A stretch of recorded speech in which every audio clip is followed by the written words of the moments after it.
আমরা আমরা প্রতিশ্রুতিতে বিশ্বাসী না, আমরা কাজে বিশ্বাসী। এই অঞ্চলে আপনি সাংবাদিক হিসেবে আপনি দেখেছেন অনেক ধরনের সমস্যা আছে।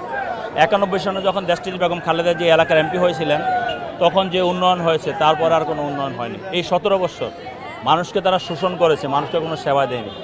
এখানে এই 18 সনে এটা সিটি কর্পোরেশনে গিয়েছে, এই যে আপনার এই ওয়ার্ডটা সিটি কর্পোরেশনে গিয়েছে, কিন্তু সেখানে সিটি কর্পোরেশনের সেই সেবামূলক যে কর্মকাণ্ড তার পাওয়া উচিত, যে সেবাটা তাদের পাওয়া উচিত, সেই সেবা পায় না। আমরা একটা কথা বলতেছি, সর্বপ্রথম যেটা আমরা মানুষকে নিরাপত্তা দেওয়ার চেষ্টা করব।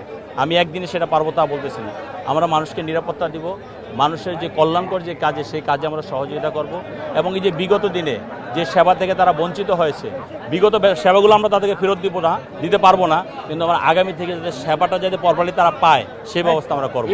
এখানে আমাদের কর ধরা হয়েছে, সিটি কর্পোরেশন যেহেতু আসছে কর ধরা হয়েছে, আমাদের মানুষ কর দিতে রাজি, কিন্তু সেই কর অনুযায়ী সেবাটা তো পাইতে হবে, সেটা পায় না। এখানে গ্যাস থাকে না, এখানে পানি থাকে না, এখানে বিদ্যুৎ থাকে না।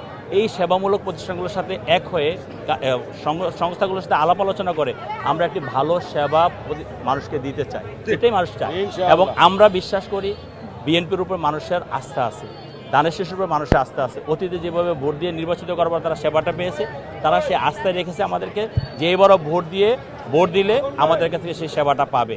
এই বাংলাদেশে এ যাবৎকালে উন্নয়নমূলক কাজ বলেন আর কল্যাণকর কাজ বলেন, প্রতিটা কল্যাণকর কাছে বিএনপি জড়িত ছিল, বিএনপির কর্মীরা জড়িত ছিল, আর অকল্যাণ থেকে বিএনপি দূরে ছিল। তো এখানে অন্যান্য আরও কিছু সমস্যা আছে, জলাবদ্ধতার সমস্যা আছে, চাঁদাবাজির সমস্যা ছিল আছে, এবং কৃষক গ্যাংয়ের সমস্যা আছে, মাদকের সমস্যা আছে। আমরা এগুলো চেষ্টা করব, একদিনে হয়ে যাবে না, আমরা সকলকে মিলে ঐক্যবদ্ধভাবে চেষ্টা করব যে আমরা এটা করার জন্য। আমরা গ্যাসের সমস্যাটা তো বলছি, তো সমাজকে ঐক্যবদ্ধ করে, যে দ্বিধাবিভক্ত সমাজ, সেই দ্বিধাবিভক্ত সমাজকে ঐক্যবদ্ধ করে যদি আমরা সামাজিক নিরাপত্তার ব্যবস্থা করতে পারি, অনেকগুলো সমস্যা এমনি এমনি কমে যাবে।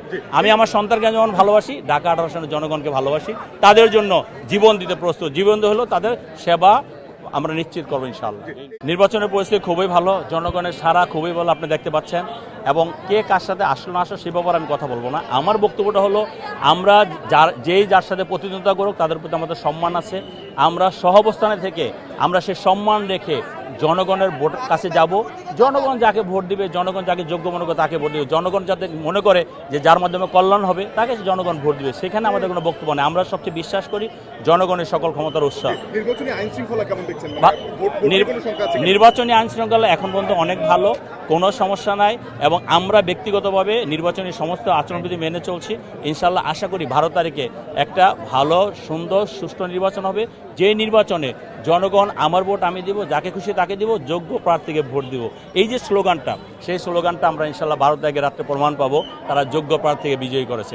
এবং আমি বিএনপির একজন প্রার্থী হিসেবে, দানের শীর্ষ প্রার্থী হিসেবে, এই এলাকার জনগণের একজন সেবক হিসাবে আমি সেবক হতে চাই, আমি নেতা হতে চাই না। এই স্লোগানকে রেখে আমি ইনশাল্লাহ আগামী দিনে এগিয়ে যাবো। ধন্যবাদ।